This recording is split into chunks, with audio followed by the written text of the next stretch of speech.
Livre de l'Apocalypse, chapitre 11. On me donna un roseau semblable à une verge, et l'ange se présenta et dit, « Lève-toi, et mesure le temple de Dieu, l'autel et ceux qui y adorent. Mais le parvis extérieur du temple, laisse-le en dehors et ne le mesure pas, car il a été donné aux nations, et elles fouleront aux pieds la ville sainte pendant 42 mois. Je donnerai à mes 2 témoins le pouvoir de prophétiser, revêtus de sacs, pendant 1260 jours. Ce sont les 2 oliviers et les 2 chandeliers qui se tiennent devant le Seigneur de la terre. Si quelqu'un veut leur faire du mal, du feu sort de leur bouche et dévore leurs ennemis. Et si quelqu'un veut leur faire du mal, il faut qu'il soit tué de cette manière. Ils ont le pouvoir de fermer le ciel, afin qu'il ne tombe point de pluie, pendant les jours de leur prophétie. Et ils ont le pouvoir de changer les eaux en sang, et de frapper la terre de toute espèce de plaie, chaque fois qu'ils le voudront. Quand ils auront achevé leur témoignage, la bête qui monte de l'abîme leur fera la guerre, les vaincra et les tuera, et leurs cadavres seront sur la place de la grande ville, qui est appelée dans un sens spirituel Sodome et Égypte, là même où leur Seigneur a été crucifié. Les hommes d'entre les peuples, les tribus, les langues et les nations verront leurs cadavres pendant 3 jours et demi, et ils ne permettront pas que leurs cadavres soient mis dans un sépulcre.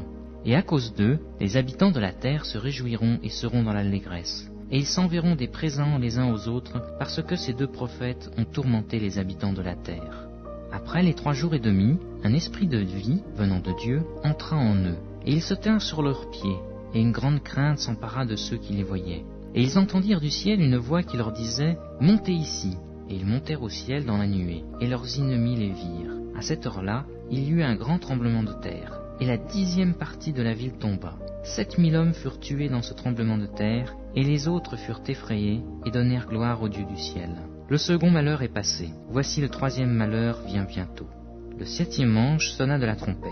Et il y eut dans le ciel de fortes voix qui disaient « Le royaume du monde est remis à notre Seigneur et à son Christ, et il régnera au siècle des siècles. » Et les 24 vieillards qui étaient assis devant Dieu sur leur trône se prosternèrent sur leurs faces. Et ils adorèrent Dieu en disant « Nous te rendons grâce, Seigneur Dieu Tout-Puissant, qui est et qui était et qui sera, de ce que tu as saisi ta grande puissance et pris possession de ton règne. Les nations se sont irritées, et ta colère est venue, et le temps est venu de juger les morts, de récompenser tes serviteurs les prophètes, les saints et ceux qui craignent ton nom, les petits et les grands, et de détruire ceux qui détruisent la terre. » Et le temple de Dieu dans le ciel fut ouvert, et l'arche de son alliance apparut dans son temple. Et il y eut des éclairs, des voix, des tonnerres, un tremblement de terre et une forte grêle.